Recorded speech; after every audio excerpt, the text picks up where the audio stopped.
Hello, hi, welcome. The name of the show is Politics. Although I call it Politrix, and the title of this episode is Fair Play. My name is Presh. And I'm Ty. And how was your thing last week? Your test, I mean, because that's why we couldn't record, because you're studying for a test. How was the test? Yeah, it was pretty good. Did you get the marks back? No. All right. It's going to be a while until that happens. Sure. But I would have loved it if it was a 0. Oh, no. I studied all week. I actually got minus marks. Anyway, some cleanup from last week. I don't remember so it's not really from last week. I don't really remember what episode it was from. Yes. And I might have cleaned this up before, but within the story, I'm right, so okay. It bears repeating. Okay. Right. I said CPR is for a stopped heart. Yes. And you said it was for an irregular heartbeat. Yes. So I Googled, and it is for a stopped heart. Ah, damn. So I remembered this because when I was doing the first aid course, yes, they said, I asked the lady, like, what if we push down too hard and hurt the person? Right? And she was like, well, their heart stopped. So if you can restart their heart, they're not going to be upset about being a little bit hurt. You know? So that's how I remember that you do CPR for a stopped heart. Oh, so, yeah. Okay. My apologies. All right, so can we get into the news of the week? Yeah. So in Variety, they published an article about the MCU. Yes. So I'm just going to read the article, and then you can stop me if there's anything you want to ask or discuss. Okay. If not, at the end, we'll discuss it. Right. So, this past September, a group of Marvel creatives, including studio chief Kevin Feige, assembled in Palm Springs for the studio's annual retreat. Like the Avengers. Yes, very nice, yes.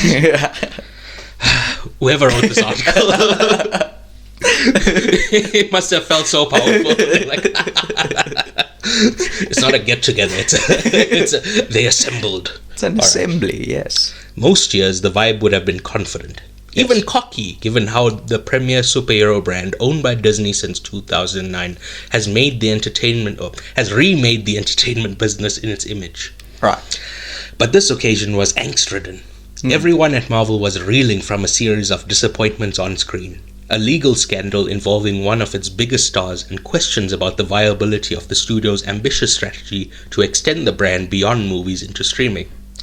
The most pressing issue to be discussed at the retreat was what to do about Jonathan Majors, the actor who had been poised to carry the next phase of the Marvel Cinematic Universe, but instead of headed to a high-profile trial in New York later this month on domestic violence charges.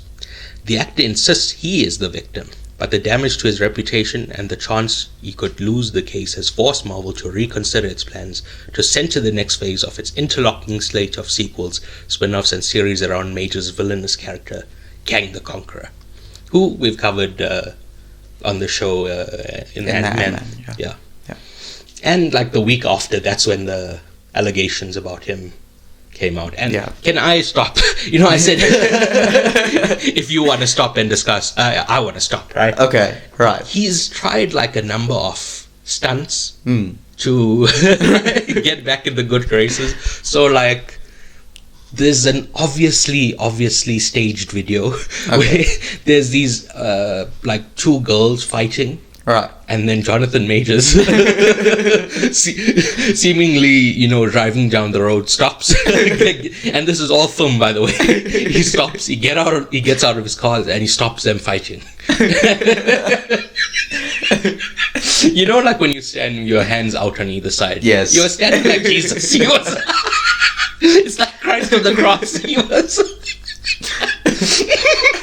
I didn't cover in news or anything, because it's like, all right, this is obviously a person trying to sway public favor in their domestic violence case. Yes. So I don't really want to talk about that. It's obviously a publicity stunt. I don't want to give it more publicity, even though I'm talking about it now. Yeah. Because I couldn't keep it in, bro. Him coming and standing and holding them. It's too funny. All right. But anyway, I'm ready to be proven wrong. Yes. But based on like his actions after the fact, Yeah. I believe he's guilty. Okay. Which, what about the presumption of innocence? Yeah. That's for the court. I'm not a court. I don't have to presume anything. The court of public opinion doesn't need, the burden of proof is much lower. Yeah. So That is true. In my opinion, I believe that he assaulted. Well, I don't know if it's his wife or because when we covered the article, it said it was his girlfriend. Yeah. But then later on, I was speaking with somebody else, and they said it was his wife. So I don't know. Just somebody he was involved with. There's a domestic violence allegation. Maybe it was two separate incidents, and it was both his wife and his girlfriend. Sure. I don't know. In which case, he's also a cheater. All right, but that's not a. No, it's not a It's crime. not an issue for the courts. Yeah. It's you can't put cheating and domestic assault on the same level. We need to have some scale. These are not similar crimes. Anyway, at the gathering in Palm Springs, executives discussed backup plans, including pivoting to another comic book adversary like Doctor Doom. But making any shift would carry its own headaches. Majors was already a big presence in the MCU, including as the scene-stealing antagonist in February's Ant-Man and the Wasp: Quantumania, and he has been positioned as the franchise's next big thing in the season of Loki, particularly in the finale, which airs on. Is this hidden ads for Loki? For Loki, yeah, it sounds like that.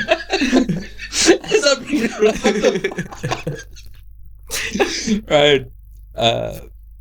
Particularly in the finale, which airs on November 9th and sets up Kang as the titular star of the 5th Avengers film in 2026, which is Kang the Conqueror. the Kang Dynasty. Close. That's the name of the movie, right? Marvel is truly fucked with the whole Kang angle, says one top deal maker who has seen the final Loki episode, and they haven't had an opportunity to rewrite until very recently because of the Writers Guild strike. Yeah. Right? And I don't see a path to how they move forward with him. Beyond the bad press for Majors, the brain trust at Marvel is also grappling with the November release of The Marvels, a sequel to 2019's blockbuster Captain Marvel that has been plagued with lengthy reshoots and now appears likely to underwhelm at the box office. I saw a trailer for this when I went to watch Killers of the Flower Moon. Yeah. Yeah. And Didn't look good. yeah. And I don't want to say it's obvious, but Photon, she debuted in WandaVision, and Miss Marvel debuted in her own show. Yeah. So it's like having two TV show characters set up elsewhere. If you've just been following the movies, it's gonna. Yeah, it's. Well, I obviously haven't seen it. Maybe they explain them very well, so you don't need to have seen the series. Yeah. Or something obviously, I'm ready to be corrected until we see it. But I'm saying promotion-wise, people would be like, "Who the fuck are these people?" That's what I'm trying to say. It could have been Captain Marvel 2. Electric Boogaloo. No. Captain Marvel 2, we got the gang back together. We've got a gang together now. Right? Alright, so back to the article.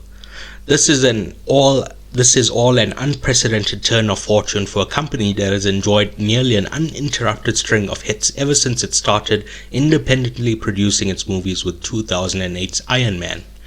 That wildly profitable run culminated in the $2.8 billion success of 2019's Avengers Endgame, a high watermark for the studio that has earned nearly $30 billion over 32 films. That's insane. Replicating, because it's $1 billion per movie nearly.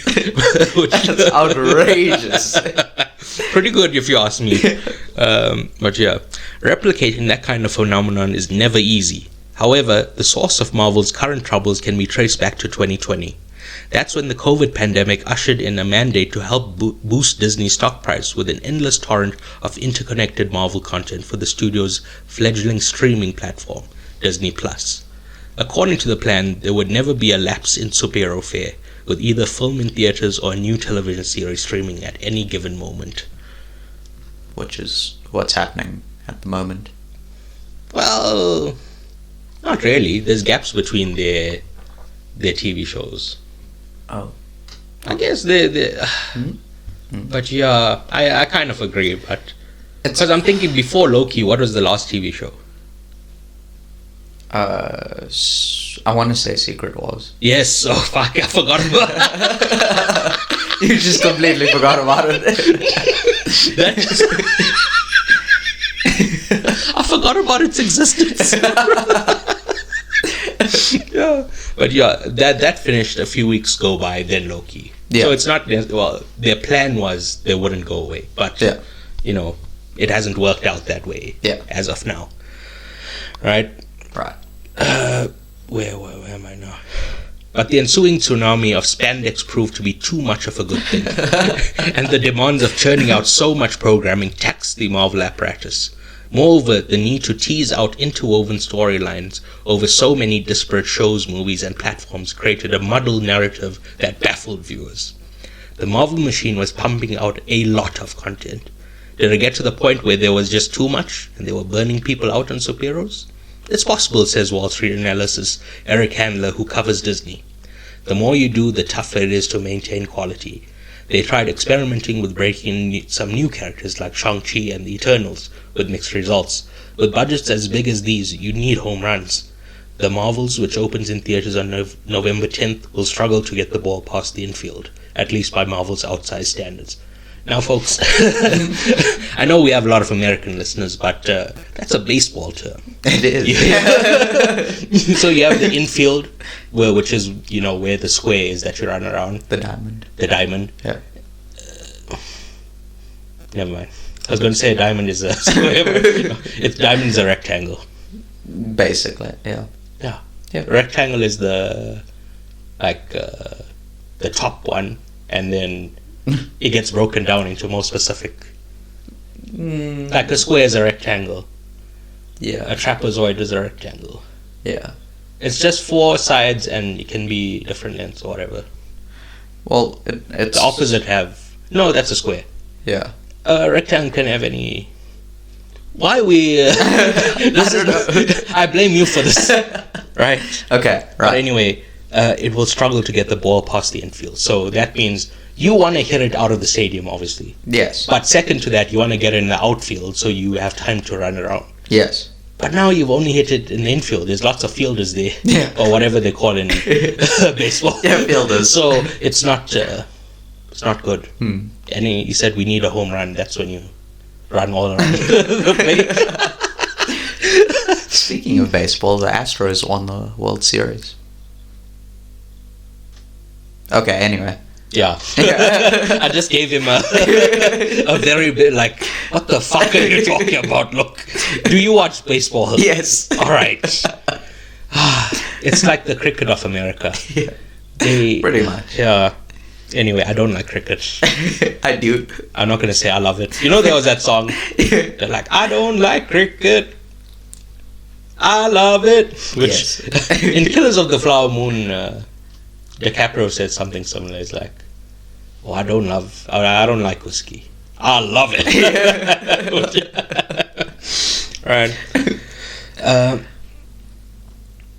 So the movie, which cost $250 million and sees Brie Larson reprising her role as Captain Marvel, is tracking to open at $75 million to $80 million, far below the $185 million Doctor Strange in the Multiverse of Madness took in domestically in its debut weekend last year. So, nearly half. How do they track that? Like pre-sales. Oh, right, okay. Like, they just have like a lot of data. Like, this many pre-sales usually equates to this many seats. Okay. Right.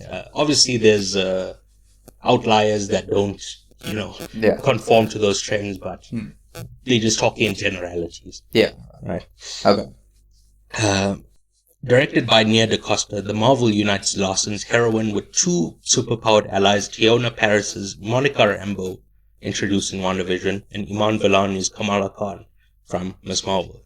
But instead of seamlessly building on the success of Captain Marvel, this movie resulted in 4 weeks of reshoots to bring coherence to a tangled storyline. Oh no. Then eyebrows were raised again when DaCosta began working on another film while the Marvels were still in post-production. The filmmaker moved to London earlier this year to begin prepping for a Tessa Thompson drama, Hedda. A representative for DaCosta declined to comment. Alright, I'm stopping again. Okay. It's, that's not unusual. Yeah. Because lots of they're not involved with the post-production, it's just the CGIs doing, CGI technicians, adding effects. And, the director can't, do anything. Because they know what they're supposed to do. Yeah. And they're just doing it. So, a lot of directors do that. They leave the post-production stuff to the people who do that shit. They move on. I'm pretty sure Steven Spielberg, in 1 year... Alright, you probably don't know this. Okay. What happened in 1993 to Steven Spielberg? What happened in 1993? Well, not... what movies did he put out? What? Alien. 1993. Yeah, I don't know. Alright, Alien and... That's the best I've got. Alright. Alien came out in 1979. I was close. 14 years. Right. So, Spielberg, in 1 year, released Jurassic Park, which at the time was the highest grossing movie of all time. Yeah. Obviously, Titanic, Avatar came along.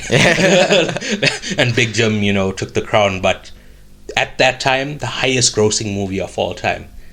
That same year, he makes Schindler's List. And he wins Best Director and Best Picture at the Oscars. I'm not sure about Best Picture, but definitely Best Director. Right. So Spielberg's 1993 is looked at as one of the greatest years for a director, because it's he got the box office results and he got the Oscar. Yeah. So So he did alright for himself. A full year. Yeah. But in that case, he didn't oversee the Jurassic Park post-production. Yeah. He let the the post-producers do their post-producing. Yes. And then he moved on to...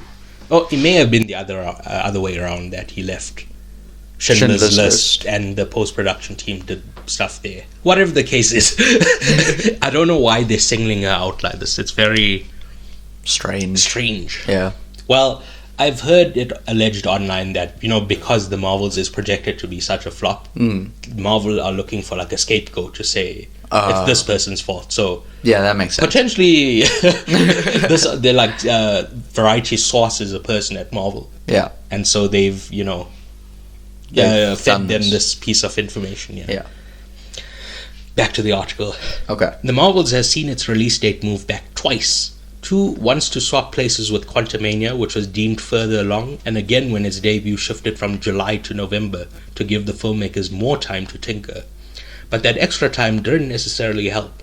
In June, Marvel, which traditionally only solicits feedback from Disney employees and their friends and families, took the uncharacteristic step of holding a public test screening in Texas. The audience gave the film middling reviews.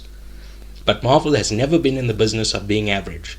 Kevin's real superpower, his genius, has always been in post-production and getting his hands on movies and making sure that they are finished strongly, the source adds. These days, he's spread thin. Feige declined to comment for the story. Feige isn't the only person showing signs of strain. Marvel's entire VFX, that means visual effects, battalion, including... Why are you laughing? No reason. I'm just, I'm trying to fill in the gaps. Yeah, okay. Right? Yeah, makes sense. Entire battalion, including staffers and vendors, is struggling to keep pace with the never-ending stream of productions.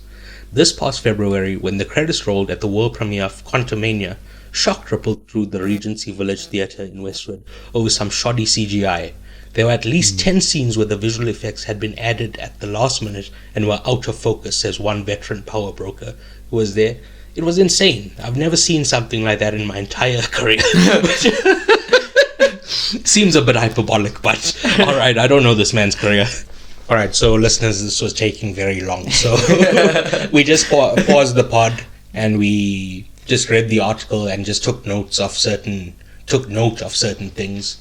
We wrote those things down and we're just gonna discuss like the, I guess well, it's not the headline, Yeah, it's like just, pieces we thought were important information. Yeah. Well, this is entertainment. Nothing's that important, but would you mind? Yeah, of course. So, like, one of the main points was that Ant-Man was pushed forward by 4 months, which led to a ton of strain on the VFX workers, who, I mean, they were starting to work like 14-hour days with no overtime. Pretty bad. Yeah, that kind of sucks. My opinion. But yeah. So eventually, with that, and She-Hulk as well, they decided that enough was enough, and they voted to unionize in September because of the crazy strain that they were under. Oh, sorry, I mentioned She-Hulk without even... Yeah. Yeah. She-Hulk, originally they watched through She-Hulk, and her transformation only actually happens in the end of the season. Yeah, like right at the end of the season. And so they then decided that it should happen at the beginning of the season, in the pilot episode, which I think originally should have been what should have happened. Well, I don't know, like this is kind of what they used to do in the early 2000s, that like you'll just be a regular person, and at the end of the finale they get the actual powers. Oh, I see. So like, well, this is not a good example, but Smallville, they only let him fly in the final episode. Oh. 12 seasons. They made us 12 seasons to see Superman fly. But yeah, because obviously that's a TV show and they had to slow roll it. Yeah. So I understand that thinking of, well, they build up, and they actually build up the character before they get their powers. So you can see how they behave with and without their powers. That's not a bad idea, but they seem to have disagreed. Yeah. Reconfigured their whole show. And so because they decided that she would transform in the pilot episode, the VFX team then had to fix all of that and do all of that in quite a hurry. Yeah. In like a very short amount of time. Just changing the entire script around, I assume, is a tough thing to undo. Yeah, it's probably not an easy task. But, well, I don't want to say luckily for them, because it's probably like, how do I describe it? I guess they kind of got a pass with the whole Victoria Alonso thing.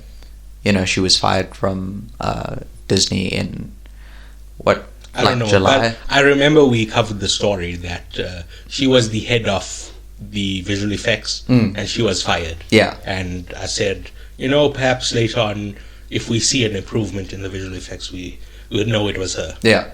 Yeah. Yeah. So what were you saying about it? They kind of I guess they kind of got a pass because she was then blamed for all the low quality stuff. So they threw her under the bus. Yeah, pretty much. All right. Yeah. And then from there, the article goes on to say that people are kind of sort of, I guess, getting tired of Marvel. Superhero fatigue. Yeah, superhero fatigue. Well, we've been warned against superhero fatigue for many years now. There was an article posted in 2008 saying we're being bombarded with superhero movies, and that was the same year Iron Man came out and the MCU started. That year is when they said there's way too much. All right, but yeah. So, but sorry to interrupt. But in at the end of 2013, Iron Man 3 and Thor: The Dark World were received very poorly. Yeah. And people said then as well that superhero fatigue is setting in. People aren't gonna. So it gets compared to westerns a lot. Most movies used to be westerns. Yeah. There used to be so many fucking westerns, but you very, very rarely see them today. Yeah. There's maybe 1 or 2 every year. Yeah. So they're saying superhero movies will go the way of the Western, where just people don't care about it anymore. They go West. All right. Yeah. Yeah, so anyway, because of that flood of content as well, the quality of the stuff that Marvel is producing is also suffering, because it's like, you know, they're trying to get things out like not every week, but you know, like very short gaps between. That's the thing. You need to let an idea percolate, right? Yeah. You have an idea and you think, oh, it's gonna go like this. Yeah. But then, like, you think about it more, and it's like, oh, that doesn't really make sense. Maybe it should go like this. So you need that time to sort of work the story out. And if they're having like a very short window of time to work, they could be just throwing every idea, and it's not thought out all the way through because they just don't have the time to think of the larger consequences of what it means. Because obviously the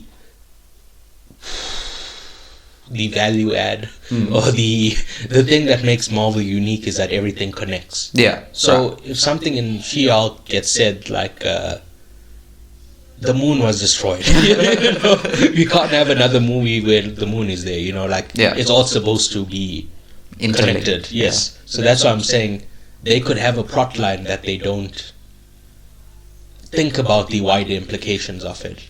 Yeah. Anyway, carry on.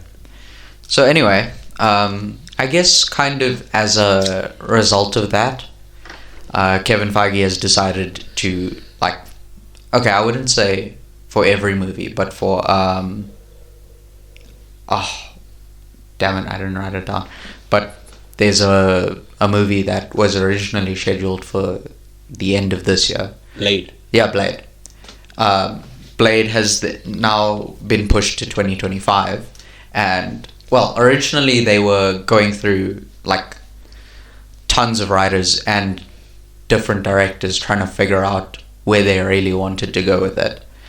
And now they've just decided scrap the whole script, restart, make it more budget, I guess. Yeah, well, they announced that it'll be 100 million, whereas the Marvels was 250 million. Yeah. I think Ant-Man was also somewhere between 200 and 250. So yeah, definitely a scale back from where they are now. Yeah. They don't want to, like, well, it didn't used to be a risk, because they used to make so much money, but now it's riskier to put out a superhero, so it makes sense to have a smaller budget. Yeah. To kind of, like, I guess offset that risk, they're talking of bringing back the original Avengers, like Robert Downey Jr. and Scarlett Johansson, reviving them, and yes, yeah. Well, artistically, yeah, I think that would be a bad idea. Yeah, because it's like you're cheapening their deaths. Yeah. Sorry, Karen. They had like really sentimental deaths as well. It was like it left an impact, and now to bring it back, it's just kind of, why did you do it in the first place? And I guess, well, originally they did it because of the sacrifices. That's how they beat. That's why they did it in the first place. Yeah, but now to bring it back, it just kind of. Well, that's what I was going to say. Artistically, no. Yeah. But in comics, this happens all the time. It's. I would be shocked if they didn't bring them back. Oh. It's like even in What If, the TV show, they've been exploring different universes where Hawkeye died and Scarlett. I was going to say Scarlett Johansson. Black Widow survives. What if this happens? What if that happens? That's what if. What if? Right? Yeah. So I thought it's only a matter of time until they go back and that's the point of the multiverse, right? They can grab a Robert Downey Jr. from another universe. Yeah. So it's not these characters that died; they're dead. Yeah. But this is a different universe thing. I just assumed that was going to happen from the beginning. But yeah. Yeah. I don't know if the movie going public, just your average fan that doesn't read comics, if they would be fine with that. Yeah. But what do I know? There's only one way to find out. Yeah. Well, okay, carry on. In other news, the article goes on to talk about Jonathan Majors and how he's had a multitude of different problems with being an assaulter, an assailant, if you will. He's had fights with lots of different people, and they still don't know what to do with him. Obviously, I guess pending the results of his court case, which I believe is happening at the end of this month, end of November. Yes. So yeah, I mean, we'll see on that. But there's talk that they had already been looking at other alternatives to him because of the poor box office performance of, especially Ant-Man, I guess, was kind of the main one. Yeah, that's the only movie he's been in, obviously. What are you talking about, bro? They said they're blaming him for the poor performance of Quantumania. Yes. Which I don't think he's a good person. No. I think he's definitely going to be convicted for the assault case. Yeah. But he's not the reason Quantumania failed. Probably not. We did an episode on it. Please go listen. But Please. Yes, he's probably the best part of that movie. It's the writing, the story, some of the acting, the visual effects. It's like a lot more comes down to the production rather than him. Yeah. And if he wasn't guilty, yeah, I would say he's being made a scapegoat in the same way Victoria Alonso was. But yeah. But if he is guilty, then... Which he is. Yeah, 100%. But... Is that it? Yeah. Alright, well, I was going to go into the details of it, but the top line version of this is the CEO of HBO was on Twitter at some point. At some point, yeah. And he saw a TV critic criticize really one of his shows. It's called Perry Mason. Right. Do you know what Perry Mason is? No. So it was a 1960s show. It's a revival of it. All right. Okay. Right. And even in the 1960s, it was set in the 1930s. So I've never watched it, but he's like an investigator. Right. Like a Sherlock Holmes type. Right. Maybe. But more like street. You get me? Yeah. He's not a snooty Londoner. He's a working class man. Right. A working class detective. But most of them are. Let me be honest. Like I've said, I've never watched Perry Mason. This is just the vibe I've got. Maybe he is an upperclassman. Maybe he's the king of a country. I don't know. He's the king of Monaco. He just gives me a working class vibe, right? Right. Yeah. Okay. Anyway, so the HBO CEO gets into contact with somebody in his corporation.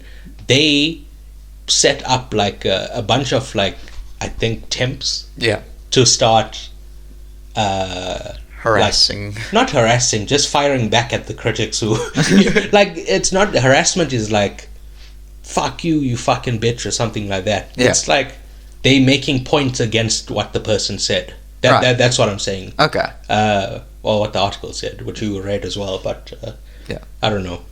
It never said harassment. Anyway, you've just inserted that on. But yes, now this is all part of a bigger story, that because they're being sued for the certain people at HBO felt that they were wrongfully terminated. Right. And this is a side story that came up because like there was a bunch of emails and stuff that became public because of these wrongful terminations. Yeah. And that's how people found out. So the reason I bring this up is, please hire me. I would love to get online and argue with people about TV shows all day. Oh my god, I do that already for free. Like, give me an internship, right? 3 months, I'll show you I'm the hardest way. You know, I get up 4 a.m. I'm there on the floor 5 a.m. I crack my knuckles and I start typing, right? And then after 3 months, I want a, a CEO's pay. No, just a decent salary. Okay, fair enough. You know, A livable salary. I'm not a greedy person. I just want to harass people online, and have a nice living. Yeah.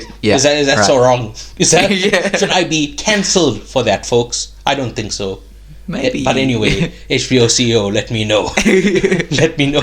And did you listen to last week's episode? Yes. I also tried to get a job from Mike Pence. Yeah. I hope nobody at my company is listening to this. And, is he trying to shop himself out too? All these things. All right. Well, the final story. Well, my final story. I don't know what you have. No. Well, I see you brought a newspaper with you. You brought a stack of newspapers. I wonder what that's about. But Mike Johnson. Yes. Does that mean anything to you? No. The name sounds familiar, but I don't know from where. Well, I think you're thinking of Michael Jackson. No. Mike Jackson. Definitely not. And Magic Jordan. I mean, Michael Jordan. Maybe. And you conflating it into Mike... What's his fucking... Mike Johnson. Right. Okay. Mike Johnson is the new Speaker of the House. That's where I have. I don't know. I, You're not very tapped in. no. Yeah. But I did read an article about it. I don't know. Okay. Anyway, yeah. it's been a month. It's been a month, and they again, when we covered this on the show, I just assumed that they had a plan. Why would you? The far right people in the House took down Kevin McCarthy. I assume you'd have a plan after that, but yeah. No. Anyway, so they got this guy Mike Johnson in. I've never heard of him before. I was just reading through his record. Yeah. I was going to say bibliography. But His filmography. Yes, his filmography. But yeah, he's from Louisiana. He's the I don't know if he's from there, but he's the district representative from Louisiana. All right. And So he's pretty much from Louisiana. well, I don't think you have to be from the place to be there. Their representative. Yeah.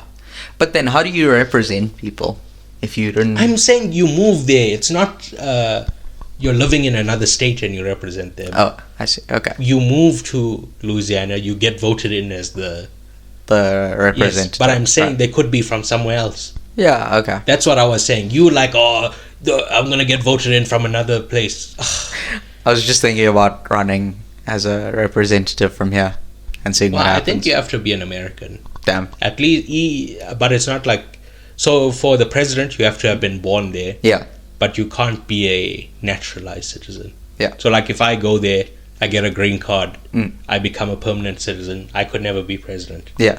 Right. It's you have to have been born there. Yeah.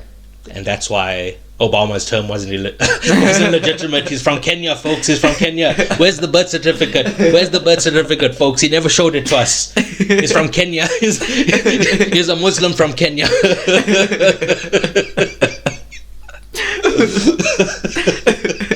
Anyway, for to be a House representative, if you are a naturalized citizen, I believe you can become a House rep. Okay. So, and same for senator. Okay. Yeah. Cool. But yeah, I don't know too much, but he's just a right-wing ghoul from everything I've read. So, yeah. Okay. Sounds like a plan. Can we get into context for this movie? Yeah, of course. So this is a movie made by writer and first-time director Chloe Domo. Mm. I don't know if that's how you pronounce her. Once again, I've only seen it written, so no idea. Mm. I'm assuming it's like a French Domont and Yeah. not Domont. It could be either. Like Domont is like I don't know. Somewhere. It's not French, if you ask me. Right? Yeah. You're right. She previously wrote on the TV shows Ballers. Okay. Do you know what Ballers is? No. Well, it's The Rock's TV show. Oh. And a few of my friends love it. Oh, They okay. always talking about Ballers because, well, I think he's a sports star or something, like maybe a NFL player. So okay. The Rock and all his friends in Right. the show. Oh. So that's why they have money and they're balling. Oh, yeah, makes sense. So they live like flashy lives, and I think that's what attracts my friends. But I've never watched this, and I never will. Okay. And maybe not never will. I've done worse. Yeah. And Shooter. Do you know what Shooter is? No. Another TV show I never watched. Oh, nice. Okay. It's there's a former Marine. He's just living a peaceful life, Okay. and he stumbles or uncovers a plot to kill the president, Yes. and he has to use his Marine skills to stop it. Yeah, makes sense. Yeah. Okay. Never seen it as well. So I don't know. Did he save the president too? I don't know what his skill set is. He has a very specific set of skills. I don't know that either. I've never watched it. I don't know what he could have no skills whatsoever. He's like Inspector Gadget, Booster Gold, Mr. Magoo. He has somebody just by luck it works out for him, or he has a small little assistant to, does something. But anyway, so I'm not precisely sure, but I think this is an independent movie. Yeah. Like I try to find more information, but there's very little online, but it's not attached to any of the major studios, right? Right. And it made his debut at one of the film festivals, in this case Sundance. Okay. And it was very well received and triggered a bidding war between Netflix, Searchlight, and Neon. Okay. Have you heard of those? I've heard of Netflix. Sure. Yeah. Do you know Neon? No. So we've talked about A24 a lot on this show. Yeah. But Neon is their closest competitor. Oh, I see. Okay. I like Neon a lot. Okay. I was going to say more than A24. It's just Neon has maybe 2 or 3 movies a year, whereas A24 has 8, 9, 10. They just pump them out, but Neon kind of. Okay. So, yeah. Yeah. if Neon wants this movie, you in good hands. Yeah. Right?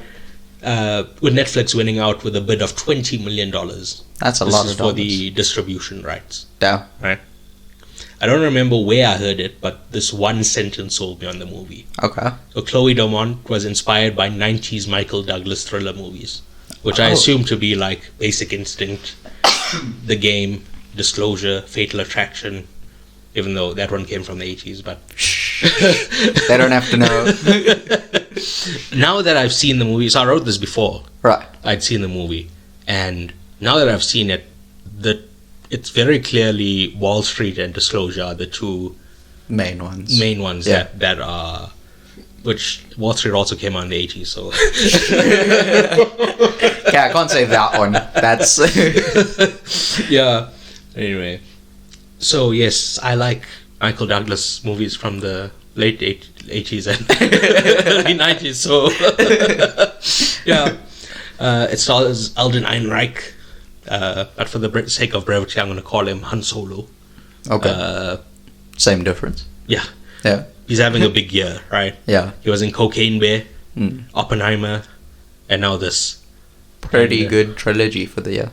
Just a bizarre 3. Cocaine Bear, Oppenheimer. Fair play. Wow. It also stars Phoebe Dynevor. Again, I don't know if I'm pronouncing that correctly.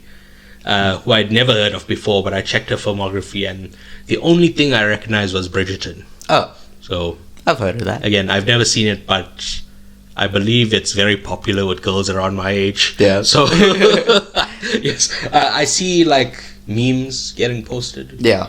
But, again, I'll never watch this, so who cares? Our parents like Bridgerton. Do they? Yeah. Oh. Yeah. Well. It's very strange. Yeah. Now, I'm even more sure not to watch that because, some very, very poor judgment from them on TV shows. Yeah. Your dad told me he only watches new movies. Yes. He doesn't watch old movies. Yes. Which, what about, and then I list a number of amazing movies pre-2000, and he's like, no, I don't want to, anything pre 2020, he decides that he's not going to watch it. And when he does watch it, he falls asleep. Yes. He misses 3/4 of the movie. That's called seeing it to end. Yeah. But anyway, into the movie now. So I love the dress up.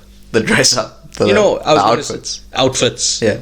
The fits. Yeah. Business casual, baby. There's some very nice fits. So this is the thing. Unfortunately, I work for a company that you can wear whatever you want. Oh no. So another thing I see online is that like people I used to go to school with, university with, they wear suits to work. And when I went to work, I would just wear like sweatpants. No. Oh no. Now I just walk around in my underwear at home. So yeah, I'm looking on in envy at the finance people. Like suits. Alden Einreich had a real nice coat at one point. I don't know. I can't tell you when it was. I just I saw a coat. I was like, ooh, nice coat, man. You must be so cold. Well, I thought she looked fine. But it became a plot point that he keeps negging her about her clothes. Yeah. So even I began to think like, what's going on here? We'll get into it later, but yeah, I think he was just gaslighting her. It sounded like it. Anyway, like that's also a big plot point in this movie.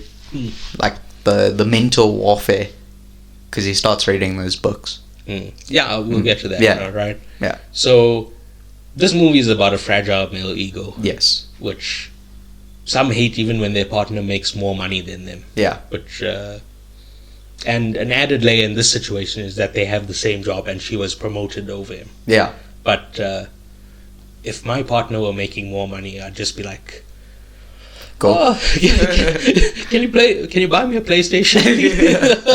Please. Can you take me out for dinner? And then just buy the most expensive thing on the menu. Just take advantage. But I would gladly be a house husband. But for whatever reason, there's people who don't like that. They feel it undermines their masculinity. Yeah. Which no, I would argue that their fragility is undermining their masculinity. But yeah. Your thoughts? I like that they. Okay, well, right at the beginning, I like that they had like a nice chemistry. It was like they're so in love. They can laugh about embarrassing things, like when they go into the bathroom and she gets a period early, and the blood's all up her dress. That was upsetting, but whatever. It happens, it's natural. Yeah, but I don't want it on me. It is what it is. All right, carry on. I like that it kind of like it shifts. It shows a shift as they like from the beginning where they're so in love and they're so chemistry. Chemistry. Look, I think he changes. Yeah. She stays the same. And at the very end, she also changes. Yeah, I think she changes because he's changed. Yeah, I didn't say it's not the case, but yeah. It's like a very quick thing where, like, when she goes and she hears about the promotion and she comes back home and she tells him, he just immediately switches. It's like a switch flips inside him. It's like, I found it most notable in the bathroom. Like, when they're at home and they're getting ready, in the first time we see it, they're like all over each other. There's a lot of physical contact and a lot of yes, I understand, bro. They not, you said it changed. I understand. Yeah. What else? I see her reason for I see their reason for going to work separately. However, why can't they just go to work like together, like they walk in at the same time? Like maybe it happens to be that they catch the same train because it stops in places that are convenient for them. Is that it? What? Is that the extent? Of I think they should be together, you know. yeah. Like, most companies have no problem with employees dating. Mm. Like, you just need to like talk about it to HR, Yeah. so that they, like, the company knows if there's if like one person gets promoted and then they give preferential treatment to their partner, you know, the company knows that there's a conflict of interest there. Yeah. Right. So but it's very frowned upon because excuse the phrase, but you don't want to eat where you shit. Hey, she said that in the movie. Yeah. Yeah. Well, she said something similar. But yes, if they have a breakup, Yeah.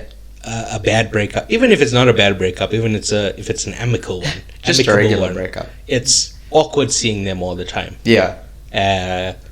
Maybe you still have lingering feelings. Yeah. Or maybe you're not the one who called it off. They're the one who called it off, so you still have feelings, but you know, Yeah. they've like closed you off, so it can get awkward in an office environment. Yeah. That's that not is a true. place where you should be looking for love. Yeah. But again, not illegal, just frowned upon. And in this movie, she says people will judge us. So I'm like, that's even worse then. Who cares what people think, bro? That's well, it's you see her being influenced a lot from people's opinions. Yeah. And it's finally at the end of the movie when she kind of, I don't know, Stops being in. stands up for herself. Yeah. But like, instead of taking what other people say, she She does her own thing. believed in herself Yeah. and picked up a knife and cut him up. Just a little bit. Slice and dice. Oh. Yeah. You know how like emotional you have to be to stab someone or threaten to stab someone? Yeah. That's insane. Well, anyway, sorry. Back to the thing about her being influenced. Yeah. So he makes comments about her. What does he say? Like, you look like a cupcake. Oh yeah. So then she went and we see her go and she changes clothes. Yeah. To something more. She goes and buys clothes to change into. Yes. Yeah. And then after that he says, you look like a hooker. Right? Yeah. And then she changes clothes again. Yeah. So you can see her like comments just get to her. Yeah. She doesn't let it roll off her back. It just like, yeah. It sticks with her. Yeah. It's like press stick that doesn't roll off her back. It just sticks there. Yeah. Yeah. Anyway, I'm sure the ladies in the audience won't like this, so maybe put your hands over your ears, but I feel like this guy had some good points. Okay. I'm trying to think.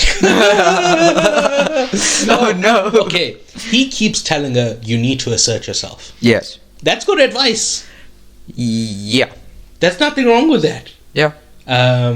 He tells her, your appearance conveys something to people, Yeah. right? And you need to improve your appearance. That one I wasn't sure of. So it depends on how you take it. You could say, oh, all right, I need to improve in this area. You know, could you tell me what you disagree with? Yeah. Or you could take it as an offense, like, oh, fuck me, right? you think I dress awful. So if she took it as constructive advice, Yeah. I think it wouldn't have, I didn't think he meant it in that manner, like, or actually the thing is, again, he's disapproving of her appearance throughout the movie. Yeah. So he's trying to like subtly tell her, to help her.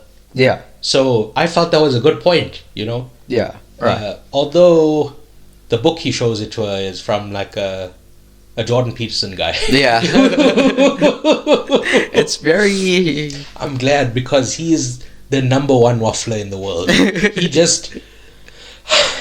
You listen to him, right? He'll go on a wild tangent talking about rubbish for 2 hours. you know, so obviously I sent messages to my friends. Yeah. And I'm like, hey, can you listen to the podcast? Let me know what What you think.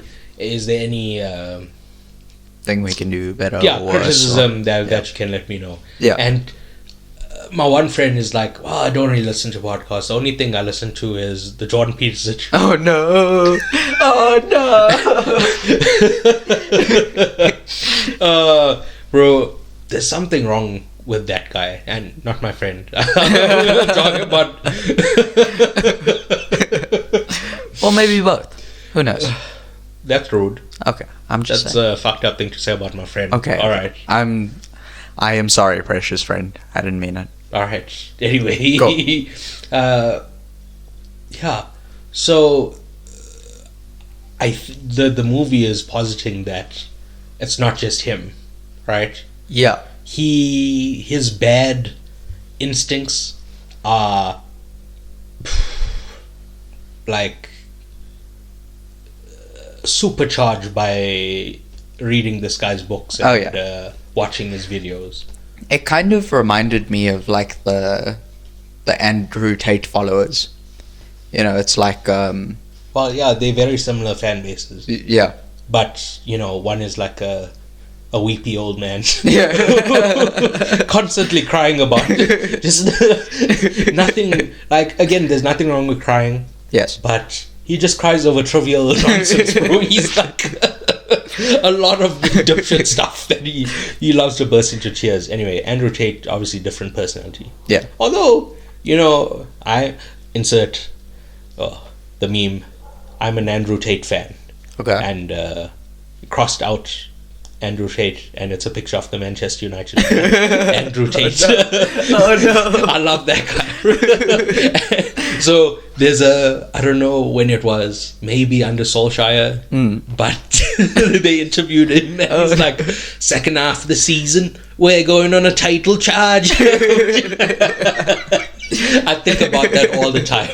You know, I've been complaining that Liverpool are so bad. Yeah. And since this season started, well, we had a very bad result yesterday. Yeah. But I believe that's due to, like, Klopp mismanaging the squad. Salah played 90 minutes midweek against Bournemouth. Why? I don't know. So anyway, Salah looked very tired against Luton this weekend. Yeah. Whatever the case is, we're back in a title race. Yeah. So that phrase has been going around my head. Second half of the season, we're going in a title charge, but it's not. We're going in a title charge right now. But yeah, it's just one of those things that gets stuck in your head. You know, you can't stop thinking about it. Yeah. I have to wait for the second half of the season. Then I'll.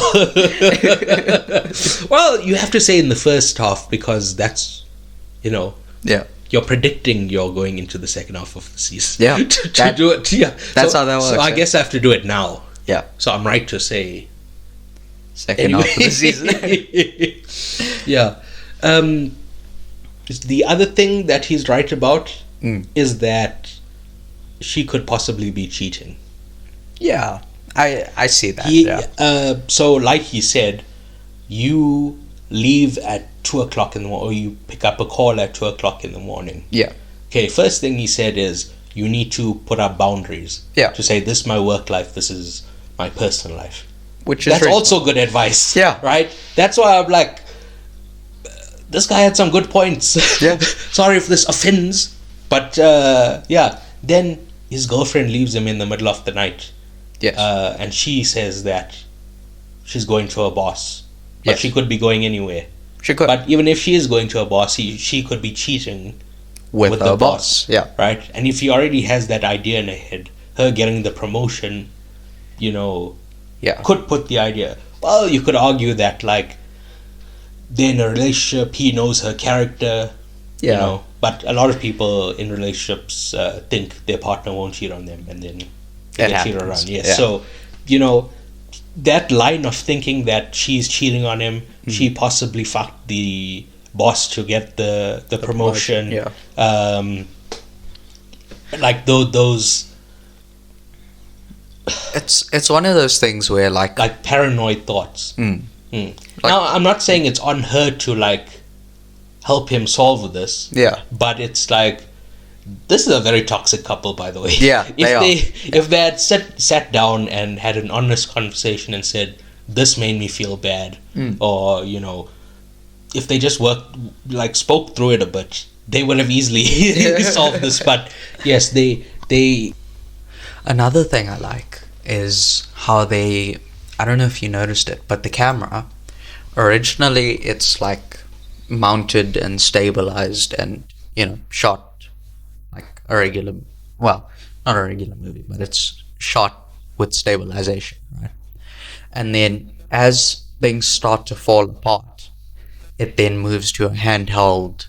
It's a little bit more shaky. I found that quite cool.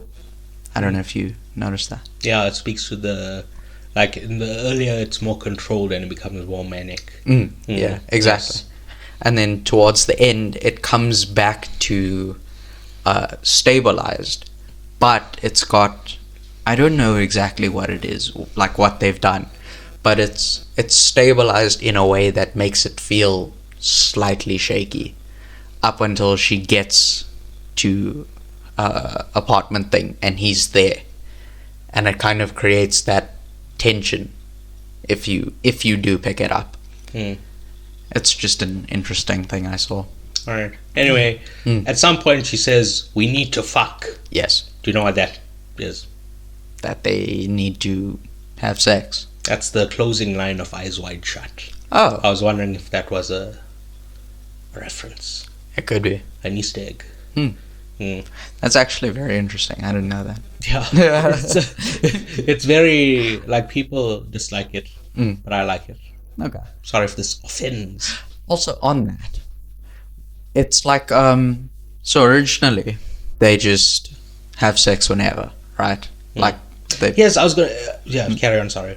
So originally they just do it whenever, but like, after the promotion, it then becomes either when she wants it or when he wants it, and neither time is really like good for the other person until. When does he want it? After she gets promoted, I don't think he wants it at all. There is one time. When is it? You can't name it, coward. It's before the party. Like, so obviously there's the party, but then, but what happened? Explain it. I don't know. I don't remember. Because you're lying. He never did. It's because of his masculinity. It was undermined. So I'm assuming he had some sort of erectile dysfunction. Maybe. Because that's why, like, she came in, they were kissing. And then, like, it was getting hot and heavy, and then he just stopped. Yeah. And he had a very flustered face. Yeah. So I assumed it's because it wasn't, going up. That's why that does make sense. That kind of it's the same thing as Spider-Man 2, Spider-Man No More. Yeah. He loses confidence in his abilities. That's why he loses his spider powers, right? But later on, when he starts to feel better about himself, his spider powers come back. So this it's the same thing with his dick. And Spider-Man is a stand-in for a teenage boy, and he shoots white stuff out of him. That's the. All right, laugh. I'm just trying to do serious analysis here, and can't hold yourself together. In No Way Home, there's the awful movie. Yes, I know it. I think it's Tom Holland says, so do the webs come out of everywhere or just your wrists? Because it's like, his bob everywhere. Web comes out of his dick. Could be. What are you implying? Yes. It comes out of his dick. Well, that's so weird. Yeah. Because, like, don't spiders shoot it out of their ass? Yes. So, anyway, it's a cartoon for kids. Yes. I don't know why Tom Holland is bringing up that shit. I also fucking pervert freak. I hate him. He's the worst Spider-Man. Anyway, carry on. I don't even remember what I was saying. Well, the mother is a huge piece of shit. That is true. Oh my Yeah. god. Oh, You, bruh. No, I'm not turning up. Fuck you and your fucking party, dog. That don't is- don't just plan a party and then tell me I have to be there. Yeah. Like I know you want. Okay, you know if there's a surprise, yeah. it's usually somebody. They're like, okay, keep this date open, or like they're like, we're gonna do another thing, Yeah. so keep this date open. Exactly. Yeah. it's so fucked, bro. I wouldn't have attended. Yeah. Same. I would have just had a nice night in. Yeah. Have a quiet night in. Read a Watch some book. movies. Oh, Yeah, we're very different people apparently. certain people are illiterate, and it really shows. Yeah. Mm. That's me. I am certain people. Acting wise, Yeah. I thought Alden Ehrenreich, aka Han Solo, was phenomenal in this. Yeah. There's he a was couple really of good. times where he just goes all in. Yeah. The one is, I don't know what he said, but something about dogs, and then he starts barking. I can't remember now, but it's something like, "We're a bunch of dogs." Oh.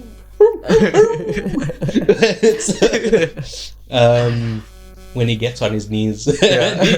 Well, he gets on his knees twice. One when he's proposing. Yes. One when he's covered in fucking period blood, then he proposes. Yeah. And then in front of that guy, the head of Goldman Sachs. Campbell. What's this Goldman Sachs? I don't know. They keep mentioning Goldman. Yeah. So I assume it's another thing, but it's a stand-in for them. Anyway. I don't think it's ever really said what company they work for. It's just kind of Wow. like, Untitled thing. yeah, it's kind of untitled ink, but they're competing with all the real world companies. And doing well. Yeah. Because that lady said they the best. Yeah. Yeah. And, and they poached that other guy who brought in 90 mil in a quarter. Yeah. So I thought it was a year. so first the boss says, Yes, I make a joke. Jesus Christ. Okay, I'm sorry. Anything else? Not really. Oh, they've got that, like, you know, the whole boardroom thing where it's like only a couple people speak and the rest of them just sit there. That I found to happen quite often. Well, I guess. At the many boardrooms you've been in. No, at the many boardrooms they were in. What do you mean? That's how it works. Yeah. Like, do you just sit down and people shout over each other? Occasionally. Like, if you're trying to make a point, one person speaks at a time. Yeah. That's how it works, bro. What are you talking about? Yeah, Have you never been in a meeting? No. What? I'm a not- student. I'm not even talking about like a business meeting, like a meeting. No. You're having a conversation. You don't just shout over each other. Wow. Oh my god, I'm moving on because this is...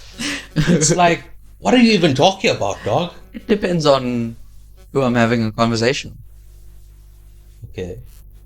Yeah. But don't talk for me. Okay. Well, I'm done here, bro, because this was a very... I don't know. Yeah. Not a meeting movie. Yeah, it was just kind of, I don't want to say rom-com because it wasn't a rom-com, but Where was the rom? I, Or the com?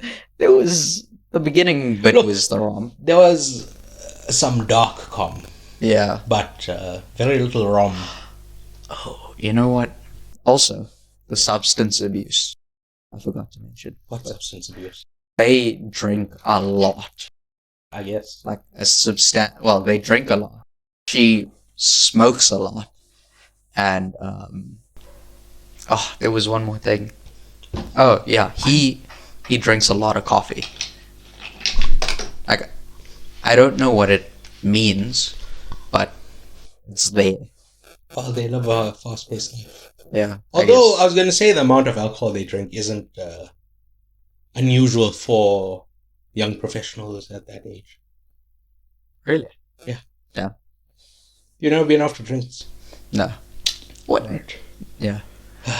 Anyway, So anytime I call you a little child, you say, I'm not a child, I'm a big boy. And now, when I ask you, have you been to a board meeting? You're like, no, I'm a little baby. Which is it? Which is it?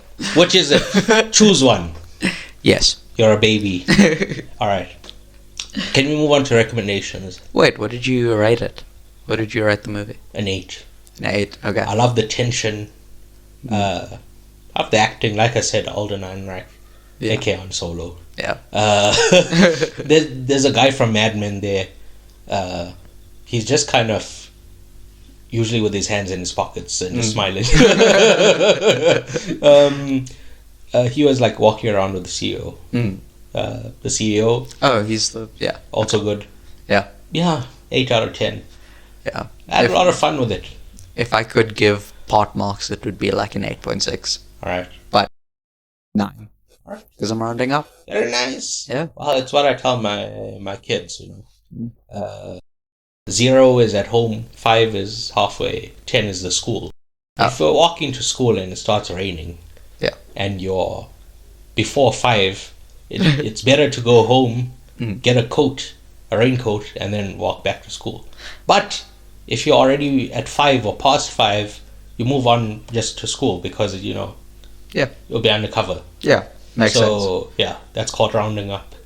Nice. Or just rounding in general. Yeah, pretty much. Yeah. Anyway, now can we move on to recommendations? Yeah. So it was the Gen V finale this week. Okay. Now that I've seen it all, it's not nearly as good as The Boys. Okay. I had some, high hopes at the beginning of the season, if you recall. Yeah. Listeners, go back. I was like, it's very intriguing. Let's see how this goes. But, it's not as well written and acted as The Boys. It's actually a little bit juvenile. Okay. Right? Yeah. Well, and like I've mentioned a few times, it's too much like a teen drama. Yeah. Which also kind of makes sense. Which The Boys is making fun of the genre, the superhero genre. If this was also a satire about the teen dramas, teen dramas, I'll be like, all right, but this is just done as a teen drama. Right. That's what I'm trying to say. It's done so straight instead of taking a turn. Right. So it's somewhere between a 6 and a 7. I'm still thinking. Okay. So I'm not allowed to think now. I need to just do. I need to just start shooting. What? It's like soldiers. They don't have. No, that's not a good. Cops. They just start shooting. They don't. I watched this video online of a baseball game, and this guy hits a home run. Right. And there's a police officer there. Yeah. And like it hits him like on the back. And he turns around and his first instinct was to grab his gun. Well, actually, no. I think... Oh, no, it didn't hit him. He tried to catch it. It hits him like on the face somehow, and then he pulls out a gun. Because, I definitely remember he had view of it. So it couldn't have been it hit him on the back. Yeah. But anyway... I think I've mentioned this a few times. Yeah, okay, sorry. As one Amazon superhero series ends, another returns on the same day. Oh, nice. We got the premiere of Invincible Season 2. Okay. It's mainly dealing with the fallout from the end of Season 1 and, sets up a few plot points for the season. I don't really know where it's going. I've never read the comic, but... and apparently the TV show is different from the comic. Okay. But... again, very interesting. I have Invincible as a 9, or Season 1 as a 9. Okay. I hope Season 2 continues that illustrious tradition. Yeah, would be nice. Yeah. Anyway, following on the Blank Check David Fincher series, I watched The Girl with the Dragon Tattoo. Okay. Do you know that movie? Yeah. Have you seen it? No. Yeah. Anyway, when I was in high school, my parents didn't want me to watch TV. Right. But we had a spare TV. Okay. Right? So when they went to bed, yeah, I would take the spare TV to my room and I would watch, all through the night. Okay. Yeah. And then just go to school the next day. Wow. I didn't really have problems with the non-sleeping. Really? Yeah. Huh. Interesting. Even now. But it was worse when I was younger. Yeah. Yeah. But anyway. Yeah. So one night I watched The Girl with the Dragon Tattoo. Like, Okay. I don't know, it was Fincher. I don't know anything about it. I just knew Daniel Craig was in it. And Yeah. I like James Wan. Yeah. So, Fair enough. That is very I watched reasonable. it, and I'm not going to say it was the best movie I've ever seen, but it rocked my whole shit. You know, Oh. like you've never seen something like this before. Yeah. Like, yeah. Yeah. Watch it. Okay. I really love the setting. It's my favorite type of setting. It's in North Sweden. Oh. So it's like very overcast and like Snowy. there's some snow, but it's they don't really show it. Ah, Anyway, okay. Right. it's the ideal weather, I think. Yeah. And it's a murder mystery. So Oh. again, right up my alley. Yeah. So I used to have it as a 9. Okay. But on this rewatch, I'm like, what about a 10? What about that? What about I'd have to move the game down in my Fincher Oh, in my Fincher ratings, but yeah, I really loved it so much. It's I forget how good it is. Fincher's filmography is fucking nuts, bro. Yeah. Every week I'm like, oh, it's at least like a 8, 9, 10. Yeah. I think it's only Aliens. Yeah, I bumped Aliens up from a 7 to an 8. Yeah. But I'm bumping it back down. It's No. sometimes I get carried away, you know. Yeah. So with the what's the word? Benefit of hindsight, I'm bumping it back down. Okay. And I'm trying to think. I bumped something another way. Oh, 7. I bumped up to a 10. I'm bumping it back down to a 9. 7 and Yeah. Yeah. So Zodiac, my number 1. Social Network 2. Yeah. Even though I don't like the Social Network, it's just an undeniable masterpiece. Yeah. 3, The Girl with the Dragon Tattoo. 4, The Game. Okay. So the first 2 are 10s. These 2 are 9s. Yeah. Right. 7. That's It's- top 5. Okay. We don't need to speak about the rest. Yeah. I like Benjamin Button. Cool guy. You know, I'm 16, but I look a lot older. Yeah. That's he's also from the south. I don't know if it's Louisiana, but he has a southern accent, a thick southern accent. Yeah. I look a lot older. Yeah. Yeah. And Stellan Skarsgård in this movie is fantastic. Okay. But the thing is, there's like they go into like the characters' lives, Right. which is good if it was like a TV show. Yeah. But like, I feel you could cut some of that out. You could cut like a good 20-30 minutes out, Okay. and you'd have an even tighter story. Yeah. But because the book it's based on is a trilogy, Okay. so it doesn't set up certain things because it was never intended to be a. Trilogy. Actually, I think it was. Oh. But whatever the case is, they. It's what I'm saying is there's too much. Right. If they had to cut out a bit, it could. That's the only thing that where I'm thinking, should I move it up to a 10? That's my only. It's got too much fat on it. If they just trimmed some. We need a lean steak. Yeah. Yeah. So I haven't been mentioning this, but for the past few weeks, maybe months now, that I've been watching Bob's Burgers. Oh. This okay. week I finally caught up with the current season, Right. season 14. Okay. It's way better than Archer, and I'm comparing these shows because H. John Benjamin is the voice of both Bob Belcher and Archer. So Okay, that's the only reason I'm bringing that up. Right? Makes sense. It's extremely well written and has some really sharp comedy. It's a lot like Arrested Development in how many smart zingers and puns they get off.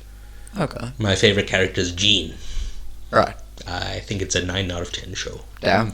It's a very like I was shocked at how good Bob's Burgers was. Yeah, kind of crazy. Your recommendations? I've been quite busy in the past couple of weeks, so Also have I. Like that's a very short recommendations for me. yeah, It's that like, is true. Yeah.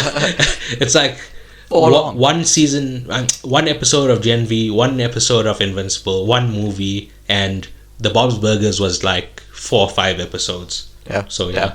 I've been busy this week at work. Yeah. So yeah, I have a job. Yeah. Unlike Nice. certain children No, but I have exams to write. Anyway. Because you're in school like a child. But alright. I watched Infinite, which is... oh my god. Mark Wahlberg. Yeah, Mark Oh my Wahlberg. god. Marky Mark. Mark. You freaking died, bro. You came back, Mark. Yeah, I quite enjoyed it. I liked the... Boston accents. yeah. Yes. Well, the guy who plays former him was Teen Wolf's friend. Yes. Oh, I can't remember his name now. Styles. Oh, No. you mean the real guy? His name is Dylan O'Brien. Dylan O'Brien, yes. but I know him as Teen Wolf's friend. Oh, I see. He was friends with Teen Wolf, bro. They went to the same school. They had some good times together, so they're friends. Yeah, makes sense to me. Yeah. Anyway, what? Yeah. But yeah, it was... Who's the villain?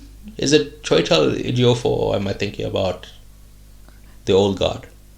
I don't remember Look, his name. In the same, I want to say summer, but it was winter for us. They released The Old God and Infinite, which are very, very similar plots. Yeah, that is true. I get those movies Mixed up. Yeah. So yes. Have you watched The Old God? Yeah. Oh. I'm sure I recommended it at some point as well. I would have remembered. Maybe. You recommended The Young God. And I was like, I thought, come on, man, let them live. They're too young to be guarding. Anyway, you need some experience before you can guard. You can't just out the school guard. Anyway, carry on. Yeah, I quite enjoyed it. I liked the idea of the story more than I liked the story, I think. But I gave it a 7. So, yeah, pretty decent, but not amazing. Yeah. I thought it was rubbish.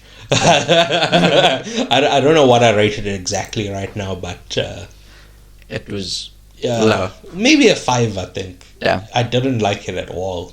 Yeah, that's fair. Mark. Anyway, sorry. Carry on. No, that was it. Oh. That's all I watched. Great stuff. Yeah. Thank you for listening. Yeah. Please remember to rate, review, subscribe, give a like, etc. Give all the likes. Importantly, it needs to be a 5-star review. Has to be. Please subscribe on Patreon to listen to our movie commentaries. You can find all our links at PAICIP.com. That's PAICIP.com. Please tell a friend, tell that friend, tell a friend, tell a family member. Tell everyone. And this is a lot shorter than I thought we would go. Yeah, it's like the reason I paused the episode and like went through the Marvel article was because I'm like, we are waffling too much.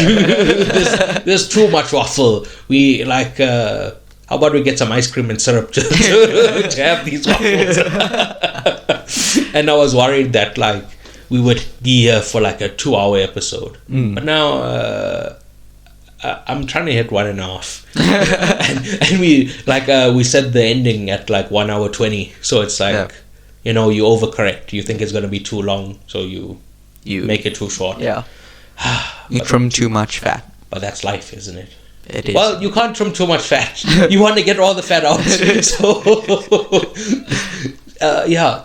Well, some fat, like, caramelizes nicely, and then it tastes good. Oh, so you're a chef now? No. I cook. And I eat. Yeah, but I'm saying you don't know what goes into it, you know? Yeah. That is true. I just eat. You gotta put on socks and then shoes, and then you drive to the store, and then you Google the recipe because you forgot to do it at home. You walk around aimlessly, you miss everything, and go to a person and say, "Hey, I'm looking for this thing," and they're like, "It's right behind you." Just turn around. 180 degrees, it's right there. Yeah. Anyway, then you spend your hard-earned money. Yeah. You come home, you cook it up, put it in the frying pan, and then you eat it. Right. You only know the last step. Yes. That's the problem. Yeah. Nowadays, children, they don't know how to cook food. Back in my day, children, they were the chefs of the house. Adults, they were too busy, so the kids, they made the food. But I can cook. These days, you can make toast. Very nice. Very, very good. And eggs. Can you make poached eggs? I could try. Boom! You can't. You can't. Although I don't like poached. Yeah. Anyway, again, too much waffling. We need to end the show. Yeah. Goodbye. Cheerio. Au revoir.